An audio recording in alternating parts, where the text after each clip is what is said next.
အားလုံးမင်္ဂလာပါအခုဗီဒီယိုမှာကမိတ်ဆွေတို့ CDE member တွေကမေးထားကြတယ်ပေါ့နော်တယောက်မကကျွန်တော်လာမေးထားတာရှိတယ်ဆိုတော့တော်တော်လေးစိတ်ဝင်စားနေရပေါ့နော်အခုကျွန်တော် recording လုပ်တဲ့အချိန်ဒါ November 14ရက်ပေါ့နော်ဒီအချိန်မှာကျွန်တော်တို့ OpenAI က ChatGPT version အသစ်ပေါ့နော် ChatGPT 4 Turbo မှာကျွန်တော်တို့ရောက်လာတဲ့အချိန်မှာမြန်မာစကားကိုတော်တော်လေးနားလည်လာတဲ့အနေအထားရှိလာတယ်ဒီအတွက်ကြောင့်မလို့တော်တော်လေးကလည်းတော်တော်ဒီလုပ်ငန်းရှင်တော်တော်များများကလည်းကျွန်တော်တို့ဒီမြန်မာစာနဲ့ပြန်ဖြည့်ပြီးတဲ့ AI ကပြန်ဖြည့်ပြီးတဲ့စနစ်ကိုသဘောကျတယ်ဆိုတော့အဲ့ဒီမှာကျွန်တော်တို့တချို့မိတ်ဆွေတွေရောနေတဲ့ဟာကိုကျွန်တော်နှစ်ပိုင်းခွဲပြောမယ်ပထမတစ်ပိုင်းကမိတ်ဆွေတို့တချို့မိတ်ဆွေတွေကကြတော့ကျွန်တော် Messenger ပေါ့နော် Contact Messenger မှာစကားလာပြောတယ် Digital Sign Messenger မှာစကားလာပြောတယ်ဆိုတော့စကားလာပြောရဲဆိုတာတို့က ChatGPT လို့လာမေးနေကြတယ်ပေါ့နော်ဆိုတော့ ChatGPT လို့မေးတာကကျွန်တော်လုပ်ငန်းရှင်အတွက်ကတိတ်ပြီးတော့ကျွန်တော်တို့တိတ်ပြီးအများကြီးသုံးဝင်တာမရှိဘူး user တယောက်အနေနဲ့ကတော့အသုံးဝင်မယ်ဆိုလိုတဲ့အဓိပ္ပာယ်က user တယောက်ကကိုသိကျင်တဲ့အချက်လက်တွေကိုမေးရင်တော့ဒါကျွန်တော်တို့ဒီ ChatGPT ကိုကျွန်တော်တို့ concept ရဲ့ chatbot စနစ်ထဲမှာထည့်လိုက်တယ်ဆိုရင်လည်းဒါအဲ့ဒီလို ChatGPT တော့သုံးစရာမလိုပဲလားကျွန်တော်တို့ concept ထဲမှာလည်းသုံးလို့ရတယ်ပေါ့နော်ဆိုတော့ကျွန်တော်ကပြောမှာအဲ့ဒီ OT မှာမဟုတ်ကျွန်တော်တို့သွားမှာက business solution ကိုသွားမှာ business solution ဆိုတာကိုယ့်လုပ်ငန်းမှာကိုယ့်ရဲ့လုပ်ငန်းထဲမှာသက်ဆိုင်တဲ့အချက်လက်တွေကိုပဲကျွန်တော်တို့ chatbot ကနေပြီးတော့ AI စနစ်သုံးပြီးဖြည့်မှာဆိုလိုတဲ့အဓိပ္ပာယ်မဆိုင်တာမဖြည့်ဘူး ChatGPT ဆိုတာကျွန်တော်တို့အပြင်မှာဒီ internet ပေါ်မှာရှိတဲ့အချက်လက်တွေကိုဆွဲယူပြီးမှဖြည့်ပေးနေတာကို business နဲ့ဆိုင်တဲ့အချက်လက်တွေမဟုတ်ဘူးဆိုတော့ဘယ်လိုမျိုး solution နှစ်ခုရှိတာကိုမိတ်ဆွေခွဲမြင်ဖို့လိုတယ်ခုက end user ကိုတွားတဲ့ဟာ end user ကိုတွားတဲ့ chatbot တွေလည်းမိတ်ဆွေမြင်ဖို့ပါလိမ့်မယ်ကျွန်တော်တို့ customize လုပ်ထားတဲ့ chatbot တွေပေါ့နော်ဒီ chatbot ကိုဥပမာ bidding အကြောင်းမေးလို့ရတယ်ဒီ chatbot ကိုစေပညာဆိုင်ရာအကြောင်းတွေမေးလို့ရတယ်အစရှိသဖြင့်ပေါ့နော်ဆိုတော့ဒီလိုမျိုး chatbot တွေကကျွန်တော်တို့က application တစ်ခုကျွန်တော်တို့ဟိုအစစုံဆွဲနေစရာမလိုဘူးကျွန်တော်တို့ဒီ AI ခေတ်မှာပြောင်းလဲလာတဲ့အချိန်မှာကိုဘာ coding တစ်ခုမှရှိစရာမလိုဘဲနဲ့ chatbot တစ်ခုကို platform တစ်ခုကနေကျွန်တော်တို့မျိုးစုံလုပ်လို့ရတယ်ဆိုပါစို့အဲ့ platform ကကျွန်တော်တို့ Concept AI ကျွန်တော်လုပ်ခဲ့တာ2021ကတည်းကစခဲ့တဲ့ platform တစ်ခုပေါ့နော်ဆိုတော့အခုချိန်မှာကျွန်တော် client အနေနဲ့အသုံးပြုနေကြတယ်တော်တော်လေးအဆင်ပြေတယ်တဖြည်းဖြည်းလေးအဆင်မြင့်လာတယ်ပေါ့နော်အရင်စပိုင်းမှာတော့ကျွန်တော်က Messenger bot လောက်ပဲတွားခဲ့တယ်အခုနောက်ပိုင်းမှာ Messenger bot တွေမကတော့ဘူးမိတ်ဆွေတို့အသုံးများတဲ့ Viber လို့ bot တွေ Telegram လို့ bot တွေကျွန်တော်တို့ Instagram ကုန်သုံးလို့ရတယ်တချို့မိတ်ဆွေတွေမကြားဘူးတဲ့ Google Business Message တွေအထိသုံးလို့ရတယ်ပြီးတော့ကျွန်တော် project လုပ်ခဲ့ပူတဲ့ Conversion API ပေါ့နော် Facebook ကြော်ညာစနစ်နဲ့တော့ကျွန်တော်တို့ချိတ်လို့ရတာတွေပါတယ်ကျွန်တော်ဒီ concept ကိုလေးစိတ်ပြောမှမဟုတ်တဲ့အတွက် platform ချမ်းပြင်း platform အကြောင်းချမ်းပြင်းကျွန်တော်ပြောပြပေးတာဖြစ်တယ်။ဘာကြောင့်လဲဆိုတော့ကျွန်တော် concept AI concept ရဲ့ကျွန်တော် chatbot စနစ်ကိုအသုံးပြုပြီးတော့ OpenAI သို့မဟုတ် ChatGPT ရဲ့စနစ်ကိုယူမယ်ယူပြီးတော့ကျွန်တော်မိတ်ဆွေတို့ရဲ့customer တွေလာမေးနေတဲ့မြန်မာလိုပေါ့နော်မြန်မာလိုမေးနေတဲ့အချက်လက်တွေကိုကို business လုပ်ငန်းနဲ့သက်ဆိုင်တဲ့အကြောင်းအရာတွေကိုပြန်ဖြေပေးမှာဖြစ်တယ်ဆိုတော့ chatbot တွေကမိတ်ဆွေတို့တချို့မိတ်ဆွေတွေအသုံးပြုပွဲလူတွေကတော့ထွေထူးပြောစရာမလို chatbot တစ်ခုလုပ်မယ်ဆိုရင်မိတ်ဆွေအနေနဲ့ flow တွေစောက်ရတယ် flow တွေစောက်ရတယ်ဆိုတော့ဘာပြီးပါသွားမယ်ဆိုတဲ့စနစ်ပေါ့နော်ပြီးတော့ပြန်ဖြေပေးတဲ့အခါကျရင်လည်းကျွန်တော်တို့ကဒီ customer မေးနိုင်ခြေရှိတဲ့မေးခွန်းတွေအကုန်လုံးကျွန်တော်တို့က set up လုပ်ရတယ်သူက automated response လုပ်ဖို့အတွက်သူကဘာမေးမလဲ hi လို့ရေးရင်ကျွန်တော်ဘာပြန်ဖြေပေးမယ် hello ဆိုရေးရင်ဘာပြန်ဖြေပေးမယ်ဆိုပြီးမှကျွန်တော်တို့ကဘာပြီးဘာပြန်ဖြေပေးမယ်ဆိုတဲ့ဟာကိုစနစ်ကိုကျွန်တော်တို့ချိတ်ပေးရပါဘောเนาะဒါကကျွန်တော်တို့ရှေ့တုန်းက chatbot စနစ် traditional chatbot ပေါ့ AI နဲ့ပတ်သက်လာတဲ့ခါကျရင်အထူးသဖြင့်ကျွန်တော်တို့ဒီလို intelligent ဖြစ်တာပေါ့เนาะ intelligent ဖြစ်တယ်ဆိုတာဒီလူတွေရဲ့ပြောတဲ့စကားစီရိုက်လိုက်တဲ့စာတွေကိုကျွန်တော်တို့ကောင်းကောင်းနားလည်တဲ့စနစ်ကိုဆိုလိုတယ်ကောင်းကောင်းနားလည်ဆိုတာသူဘာမေးနေလဲကိုသိတယ်ကျွန်တော်အရင်တော့ chatbot ကသူကမေးတဲ့အကြောင်းအရာသိလို့မဟုတ်ဘူးကျွန်တော်တို့က keywords တွေထည့်ထားတဲ့အတွက်အဲ့ဒီ keywords တွေပေါ်မှာလုပ်တာဖြစ်တယ်အခုကျွန်တော်တို့ AI စနစ်မှာကျတော့အဲ့လိုမဟုတ်တော့သူကကိုကဝန်ထမ်းတစ်ယောက်ခန့်လိုက်ရုံပဲဒီဝန်ထမ်းကိုကျွန်တော်တို့ကတင်ပေးဖို့လိုတယ်ကို့အလုပ်ထဲမှာခိုင်းမှုဆိုရင်ဆိုတော့ဒီဝန်ထမ်းကိုကျွန်တော်တို့အချက်လက်တွေကိုယ့်ရဲ့လုပ်ငန်းအချက်လက်တွေကိုပြောပေးဖို့လိုတယ်လားတူပဲ AI ကလည်းကိုယ့်ရဲ့လုပ်ငန်းချက်လက်တွေကိုပေးထားမယ်ဆိုရင်ဖြည့်တဲ့ခါကျရင်လည်းကိုပေးထားတဲ့အတိုင်းသူကပြန်ပြီးတော့လူတစ်ယောက်လိုပြန်ဖြည့်ပေးမှာဖြစ်ပါတယ်ဆိုတော့ဒါကကျွန်တော်တို့ဒီ Messenger ထဲမှာလည်းဖြည့်ပေးလို့ရတယ် Viber ထဲမှာလည်းဖြည့်ပေးလို့ရတယ်တချို့မိတ်ဆွေတွေလိုချင်တဲ့ဒီ Facebook post ပေါ့နော် post ရဲ့ comment မှာလည်း auto reply လုပ်ပေးလို့ရတယ်ကျွန်တော်တို့ AI ကကျွန်တော်အဲ့လိုခွဲမြင်လို့ရတယ်အလွယ်ကူပြောမယ်ဆို post ပေါ်မှာလုပ်တာရှိတယ် Messenger ထဲမှာလုပ်တာရှိတယ် Viber ထဲမှာလုပ်တာရှိတယ် Telegram ထဲမှာလုပ်မှာရှိတယ်ပေါ့နော်တခြားကျွန်တော် SMS တို့ဘာလို့လဲလုပ်လို့ရတယ်အကုန်လုပ်လို့ရတယ် content နဲ့ချိန်ထားတော့ platform တွေအားလုံးဒီအကုန်လုပ်လို့ရတယ် even ကျွန်တော်တို့ဒီ voice channel ဆိုတာကျွန်တော်ဖုန်းဖြည့်တဲ့စနစ်တောင်မှာ AI ကို call center application အကြီးစားကြီးထည့်စရာမလို ကျွန်တော် voice bot လည်းလုပ်လို့ရတယ်အခုအားလုံးဒီပါကျွန်တော်တို့ဒီ contract နဲ့ချိန်ထားတဲ့ platform အားလုံးဒီပါလုပ်လို့ရပါတော့ okay ဆိုတော့ဘယ်လိုပြောလိုက်တော့မိတ်ဆွေမလန့်တော့နဲ့လောရမယ့် set ကအရန်လွယ်လုံးနဲ့ကျွန်တော်ပြပေးမယ်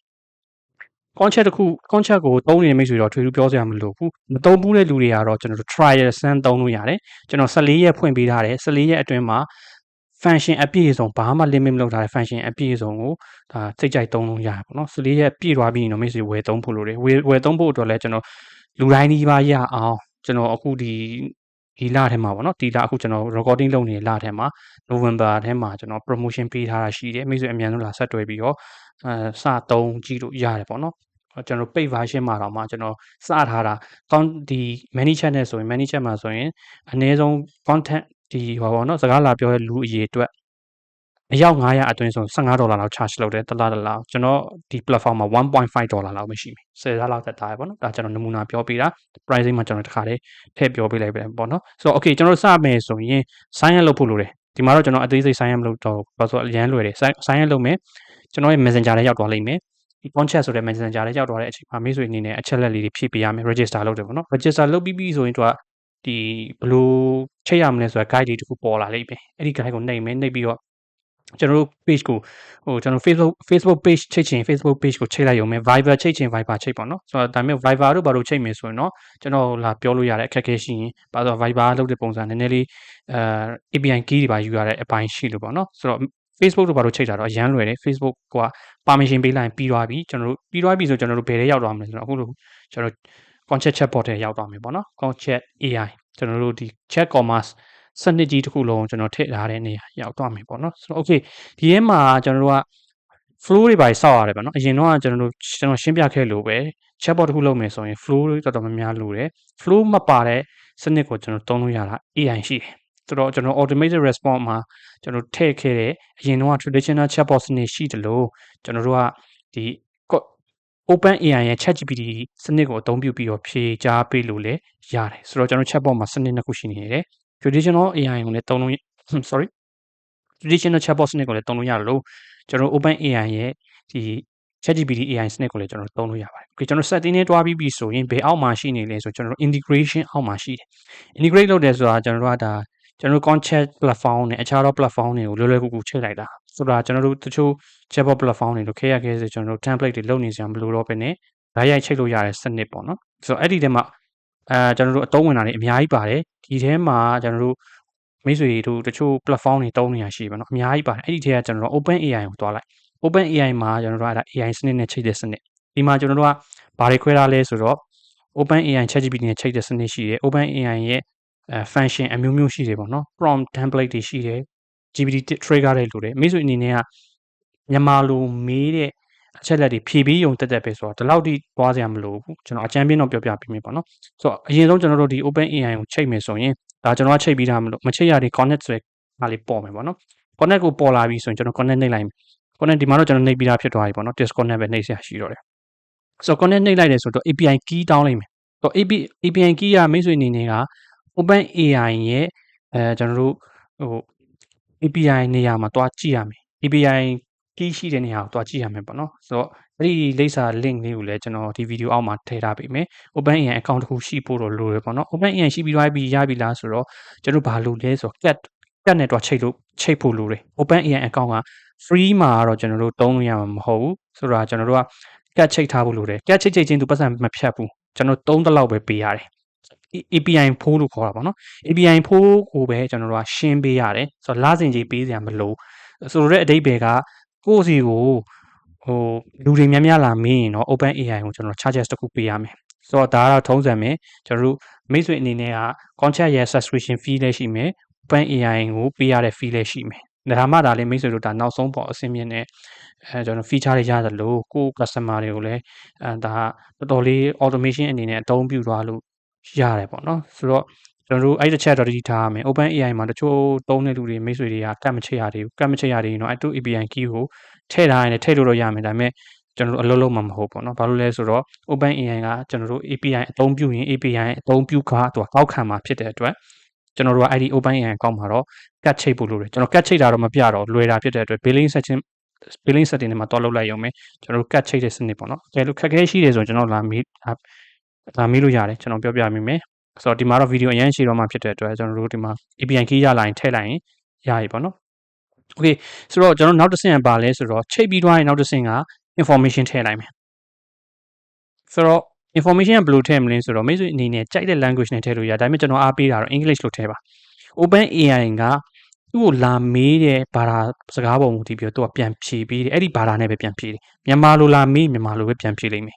English လို့လာမေး English လို့လာဖြေလိမ့်မယ်ကျွန်တော်တို့ဒီ Indian လို့မေး Indian လို့ဖြေလိမ့်မယ်ကိုကထည့်ဖို့က language တစ်ခုပဲသုံးရုံပဲသူတို့အကြိုက်ဆုံးကတော့ဒါ English ပေါ့ဘာလို့ English ကိုသူတို့ကပိုနားလေတယ်အရင်တော့ဆို OpenAI ကမြန်မာဘာသာကိုလုံးဝနားမလည်ဘူးပေါ့နော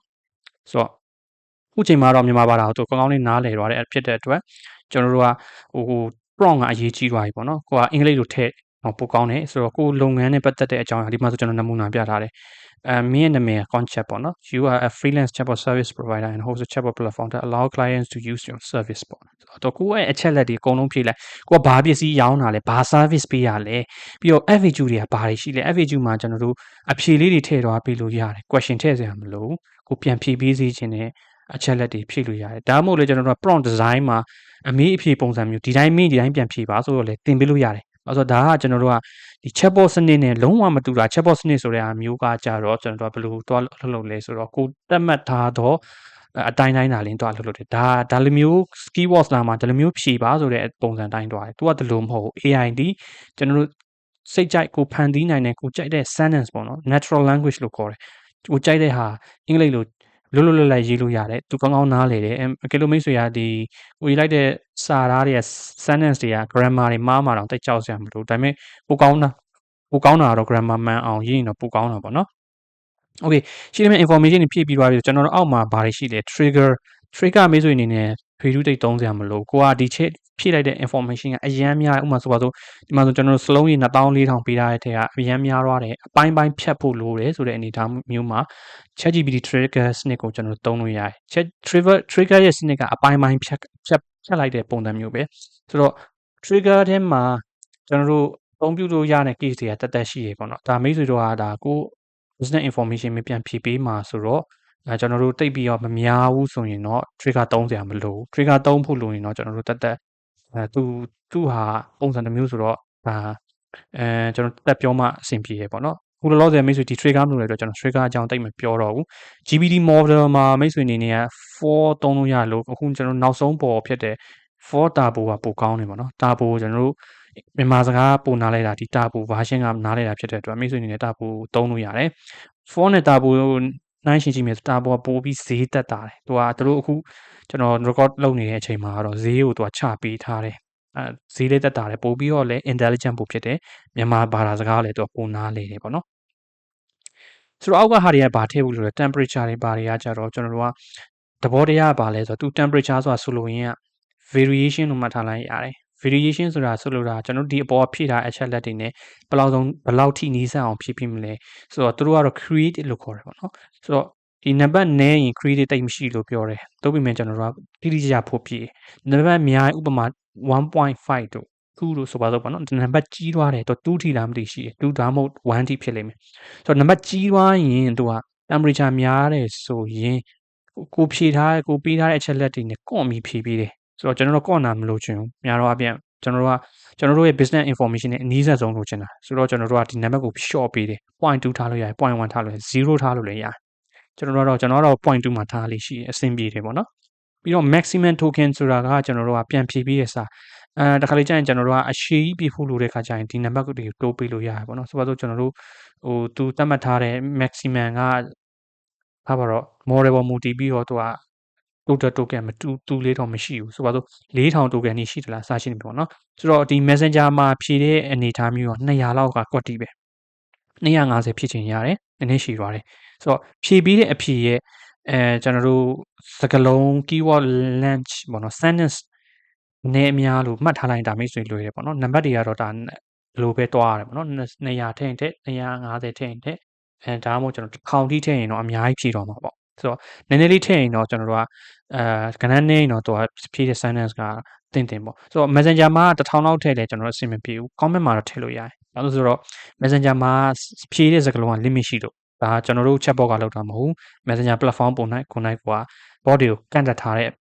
အရေးအတွက်ဖြစ်တဲ့အတွက်ကျွန်တော်တို့ကဒီ token messenger အတွက်ဆိုတော့200ထားအဓိကဖြည့်ဖို့ဆိုရင်200လောက်ထားတာအဆင်ပြေရပါတော့ဆိုတော့ကျွန်တော် comment တွေပါတယ်ဖြည့်စီခြင်းနေဆိုရင်တော့ကျွန်တော်ထပ်နည်းနည်းရှင်းခြင်းရရရပေါ့နော်ဆိုတော့ကျွန်တော်တို့နည်းနည်းဒါပေမဲ့ token များများထည့်ရင်မိတ်ဆွေအနေနဲ့က OpenAI ကို fee များများပို့ပေးရလိမ့်မယ်။ဘာကြောင့်လဲဆိုတော့ token များများသုံးရင် token ပေါ်မူတည်ပြီးမှဒီ OpenAI က charge လုပ်တာ။ဆိုတော့အဲ့ဒီဟာမိတ်ဆွေတည်ထားဖို့လိုတယ်ပေါ့နော်။ဆိုတော့ကိုကတယောက်တယောက်ဖြည့်ပေးတဲ့ဟာ token တွေအများကြီးသုံးပြတယ်ဆိုရင်တော့ဟိုဟာတလားဒီ OpenAI ကပေါက်တဲ့ base တွေမှာကျွန်တော်အများကြီးပေးရလို့ဖြစ်တော့မယ်ပေါ့နော်။ဆိုတော့မိတ်ဆွေအနေနဲ့ကဒါ OpenAI ကိုသုံးမယ်ဆိုမကြောက်ပါနဲ့ကျွန်တော်တို့ question တွေရာနဲ့ချီထောင်နဲ့ချီဖြည့်မှာကျွန်တော်ဒေါ်လာ10ခန်းတောင်ပြည့်ချင်မှပြည့်ဒါတော့ဟိုကျွန်တော် token setting နဲ့ဖြည့်တဲ့အချက်လက်တွေပေါ့မူတည်သေးတာပေါ့နော်ဆိုတော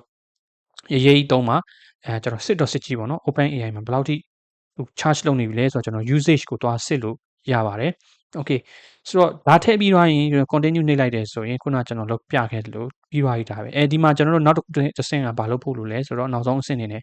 for reply ကို on ပေးဖို့လိုတယ်ပေါ့နော် online ရဆိုရင် save မလားဆိုဒီ down လေးမှာပေါ်လာကျွန်တော်တို့ save ပေးလိုက်ရင်ကျွန်တော်တို့ဒါ OpenAI ကသွားစလုပ်မယ်ပေါ့နော်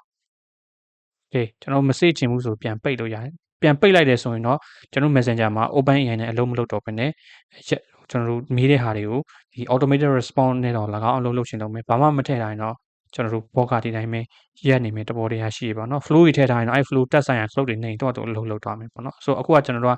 AI နဲ့ဖြည့်တာဖြစ်တဲ့အတွက်ဒီဟာပဲဆိုတော့အဆင့်3ဆင့်ပဲဒါဘယ်လောက်လွယ်လဲကျွန်တော် flow လဲစောက်စရာမလိုဘူးကျွန်တော်တို့အဓိကမိတ်ဆွေရဲ့အချက်လက်တွေကိုအင်္ဂလိပ်လိုရေးထားဖို့ပဲလိုတယ်ပြီးရင်အဲ့အင်္ဂလိပ်လိုရေးထားတာကိုစစ်ပြီးတော့ထည့်လိုက်ရင်ပြီးသွားပြီဆိုတော့ဒီဟာဖွင့်ထားပြီးဆိုရင်ဒီကို Messenger မှာကိုက Messenger နဲ့ချိန်တိုင်းအဲ့ Messenger မှာစကားပြောတဲ့လူတွေမှန်တယ်များအကုန်လုံး AI ကနေပြီးတော့မြန်မာလိုမေးမြန်မာလိုပြန်ဖြေပေးနေလိမ့်မယ်အင်္ဂလိပ်လိုထည့်ထားပေးပြီးမဲ့မြန်မာလိုပြန်ဖြေလိမ့်မယ်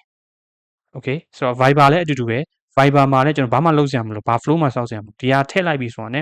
ကိုက Viber ချိန်ထားရဲဆိုအဲ့ဒီ Viber ထဲမှာစကားလာပြောရဲဆိုတော့ Viber မှာလည်းသူကပမာလို့မင်းပမာလို့ AI ကဖြည့်ပေးလိမ့်မယ် SMS လည်းအတူတူပဲကျွန်တော် content နဲ့ချိန်လို့ရတဲ့ channel တွေအားလုံးဒီဒါအကုန်လုံးသူက cover ဖြစ်သွားတယ်တဘောပဲဖြစ်တယ် okay ဆိုတော့ဒီအောက်ကဟာတွေက assistant တို့ဘာလို့ဆိုတာနောက်လာမယ် function တွေပေါ့နော် assistant ကကြတော့ကျွန်တော်တို့ကခုနလိုစာနဲ့ရိုက်ရတာအားမရအောင်ဆိုတော့ limit ရှိတယ်ဆိုရင်ကျွန်တော်တို့ကစာမျက်နှာပေါင်းဥမာတချို့ software တွေပါတယ်ဆိုရင်ကျွန်တော်တို့သူ့ရဲ့အချက်လက်တွေကစာမျက်နှာရာနဲ့ချီရှိတယ်ဒါမျိုးပေါ့နော်ဆိုတော့ဟိုဒီလိုအချက်လက်တိတ်များတဲ့လူတွေ PDF file နဲ့တင်ရတာမျိုးရှိတယ်ဒါကလည်းနောက်ဆုံးပေါ့ OpenAI အခုဒီလမှာ update ပေးသွားတယ် function တစ်ခုပေါ့နော်ဆိုတော့အဲ့ဒီလိုသွားလို့လည်းရတယ်သုံးဖို့ခုနလွယ်လွယ်ကူကူဆိုရင်တော့ copy and paste စာလေးကိုပဲကူးထည့်လိုက်ရင်ဒါကတော့အလွယ်ကူဆုံးပေါ့နော်ဆိုတော့ prompt template တွေပါတယ်ကြတော့ဒါတက်ပေါ့ကျွန်တော်တို့ဒါခုန use case မတူ ChatGPT trigger လည်းအလားတူပဲ okay ဆိုတော့ဒါကျွန်တော်တို့ဒီ auto reply ဖွင့်လိုက်တယ်ဆိုရင်ကျွန်တော်ပြောလို့ Messenger မှာလိုလျောက်တွေလာပြန်လိမ့်မယ်နောက်ကျွန်တော်တုံးချလို့ရနောက်တစ်ခုရှိတယ်အဲ့ဒါကဘာလဲဆိုကျွန်တော် flow ဆောက်ဖို့လုပ်လဲပေါ့နော် flow ထဲတွားမယ်ကျွန်တော် flow တစ်ခုကို create လုပ်မယ်ပေါ့နော် create လုပ်လိုက်ရင်ပြီးဝင်လိုက်မယ်ဆိုရင်နာမည်ပေးမယ်ပေါ့ဒီမှာဆိုကျွန်တော် flow တစ်ခုထဲဝင်သွားပြီ flow တစ်ခုထဲဝင်လာတယ်ဒါကျွန်တော် comment auto reply အတွက်လောက်ထားပေးတာပေါ့နော်ဆိုတော့အဲ့ဒီမှာဆိုရင်ကျွန်တော်ဒီမှာflow နာမည်ပေးထားရပေါ့နော်ဆိုတော့ကျွန်တော် chatbot တွေတော့အသေးစိတ်မသွားတော့ chatbot ကကျွန်တော်တို့ chatbot cost သက်ရှိရယ် chatbot bidding 101ဆိုတာရှိတယ်အဲ့ဒီထဲမှာ flow တွေကဘယ်လိုစောက်အောင်လဲဘယ်ဟာတွေကတစ်ခုချင်းစီဘာတွေလဲဆိုတ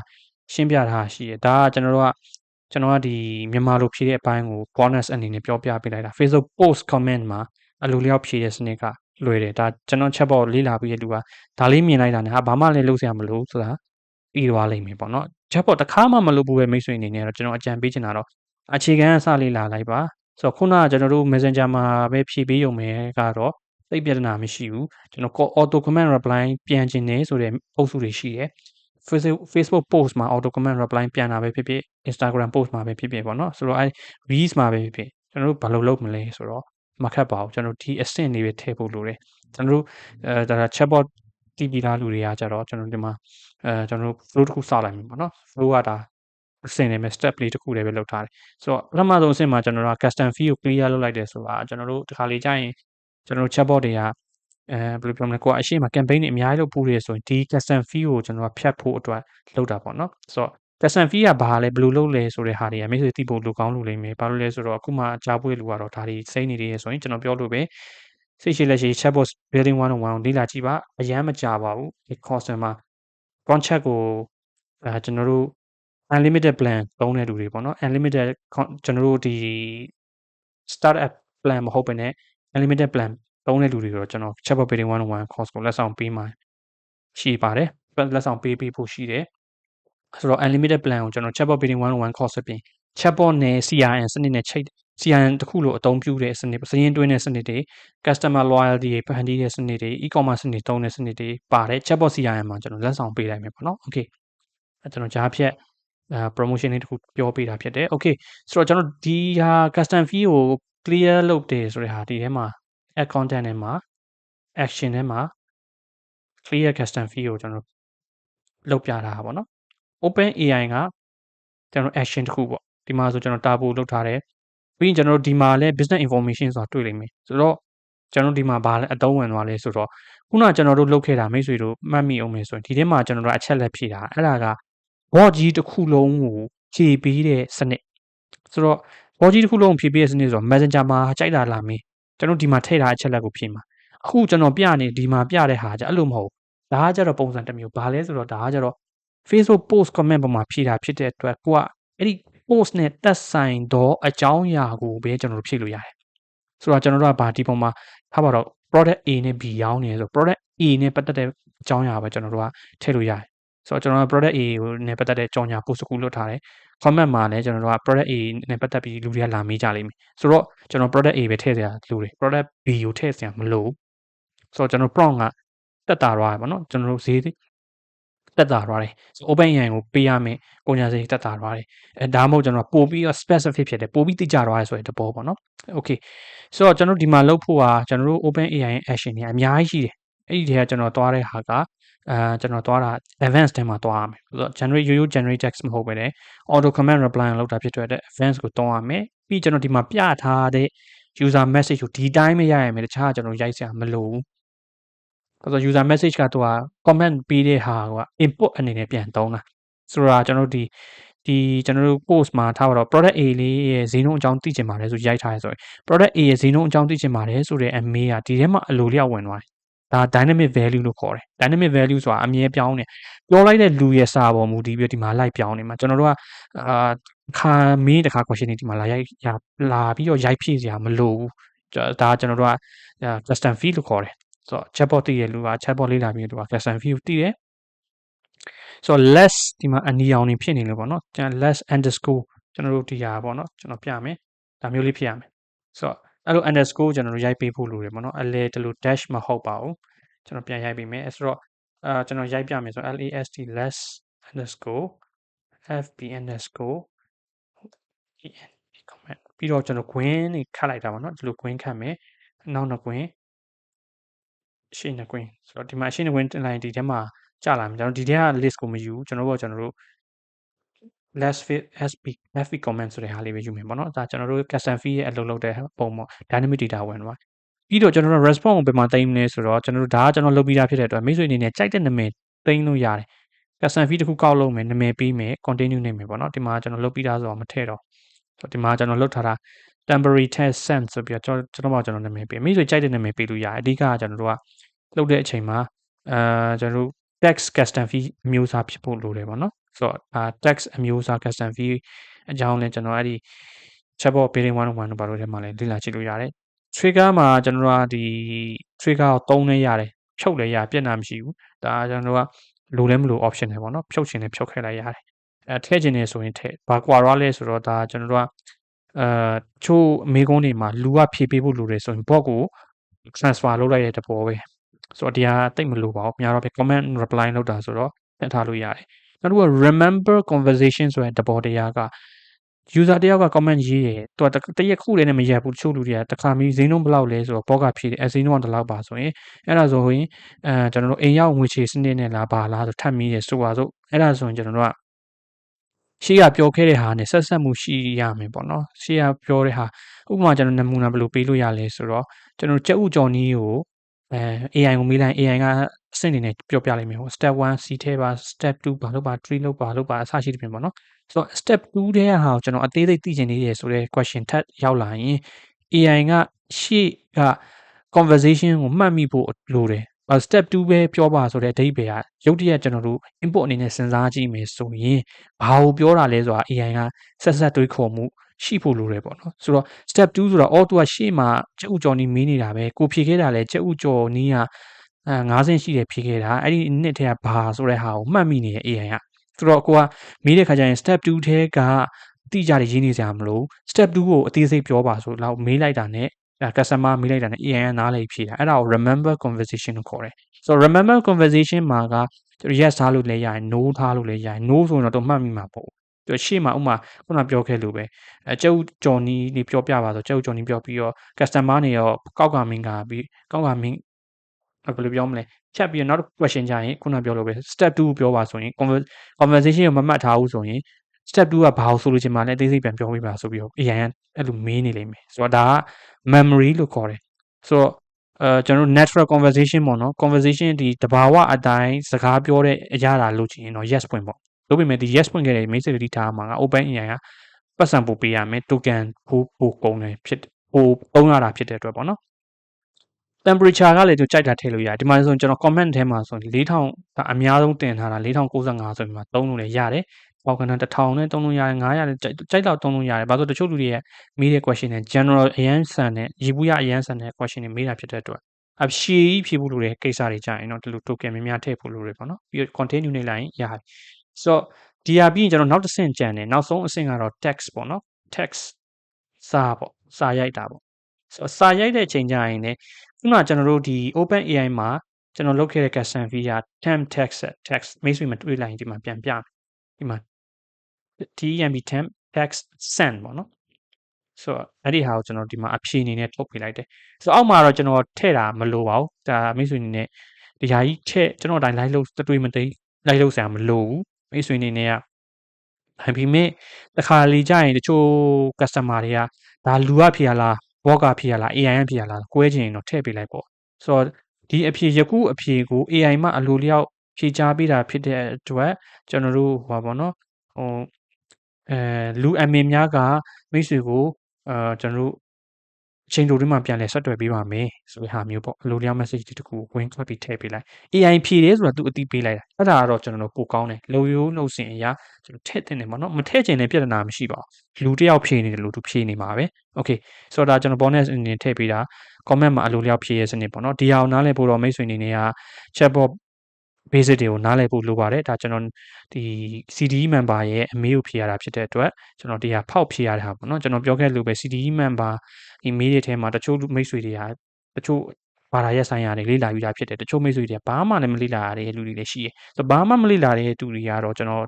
အကြံပေးလို့တော့ course တစ်ခုခုကို join ဖို့လိုပါတယ်ဆိုတော့အဲ့ဒီ course ကို join ပြီးပြီဆိုရင်အခုလို update latest update တွေကိုမိတ်ဆွေအနေနဲ့ကလွယ်ကူနားလည်ပြီးလုပ်နိုင်မှာဖြစ်ပါတယ်โอเคဆိုတော့မိတ်ဆွေအနေနဲ့မေးစရာရှိရင်ကျွန်တော်လာမေးလို့ရတယ်ဆိုတော့ဒီတစ်ခုလုံးမှာကျွန်တော်ခြုံပြီးပြောမယ်ဆိုရင်ကျွန်တော်တို့ AI ရဲ့အလုပ်လုပ်ပုံကကျွန်တော်ပုံစံနှမျိုးခွဲဖို့မြင်ဖို့လိုတယ်တချို့မိတ်ဆွေတွေရောနေတာဒီရေဘူးရဆန်တဲ့အချက်လက်တွေမေးတဲ့ ChatGPT နဲ့တွားရောနေကျွန်တော်တို့ကအဲ့လို ChatGPT လို့ service ပေးတာမဟုတ်ဘူးကျွန်တော် concept platform ဒီ AI စနစ်ကိုချိတ်ပြီးတော့ကိုယ့်ရဲ့ business အချက်လက်တွေကိုဖြည့်ပေးတဲ့စနစ်ဖြစ်တယ်ဆိုတာကျွန်တော်ပေးတဲ့အချက်လက်တွေကိုပဲသူကယူပြီးမှဖြည့်တယ်ကျွန်တော် ChatGPT လို့သူ့ကို train ထားတဲ့ internet ပေါ်မှာရှိတဲ့အချက်လက်တွေကိုရှောက်ဖြည့်နေတာမျိုးမဟုတ်ဘူးကျွန်တော်ပေးတဲ့အချက်လက်တွေပေါ်မှာပဲရွေးချယ်ပြီးဖြည့်ပေးတာဖြစ်တယ်ဆိုတော့ဒီမှာပြခဲ့တဲ့ထဲမှာတကယ်အရေးကြီးတာ you are a helpful assistant နဲ့ရက်ထားလို့မရဘူး product A အကြောင်းကိုပြောစေချင်တဲ့ product A အကြောင်းထည့်ပေးဖို့လိုတယ်ပေါ့နော်ဆိုတော့ဒါ auto comment reply ကိုပြောတာ auto comment ပေါ်မှာ post ပေါ်မှာ comment ကို reply လုပ်တာမဟုတ်ဘဲနဲ့ကျွန်တော်တို့က chatbot ကြီးတစ်ခုလုံးမှာဖြည့်စီချင်တယ်ဆိုရင်တော့ကျွန်တော်အစောပိုင်းမှာပြောခဲ့တဲ့အတိုင်းဒီမှာကျွန်တော် setting အောက်က integration အောက်က open AI အောက်မှာလာဖြည့်ပေးဖို့လိုတယ် edit နှိပ်လိုက်တယ်ဆိုရင်ဒီလိုအချက်လက်လေးတွေဖြည့်ဖို့လိုတယ်ဆိုတော့ model ကိုကျွန်တော်တို့ကရွေးချယ်ပေးဖို့လိုတယ်ကျွန်တော်အကောင်းဆုံးကတော့ဒီ Turbo လိုမျိုးရွေးတာကတော့ပိုကောင်းတယ်ပေါ့နော်ဈေးကလည်းတက်တာတယ် intelligent လည်းဖြစ်တယ် 3.5 တွေပါတယ်တော့ဈေးတက်တာတယ်10စားလောက်တက်တာတယ်တို့ပေမဲ့တော့မြန်မာစကားကိုတိတ်နားမလဲဘူးပြီးတော့ကျွန်တော်တို့က intelligent မဖြစ်ဘူးလို့ပြောလို့ရတယ်တိတ်ပြီးတော့သူကကျွန်တော်တို့ဉာဏ်သိပ်မကောင်းဘူးပေါ့နော်ဆိုတော့သူက model မြင့်လာဉာဏ်ပိုကောင်းလာတဲ့တဘောရှိတယ် AI ကအဲ့တဘောပါပဲ okay ဆိုတော့မေးစရာရှိတယ်ကျွန်တော်ပြန်လာမေးလို့ရပါတယ်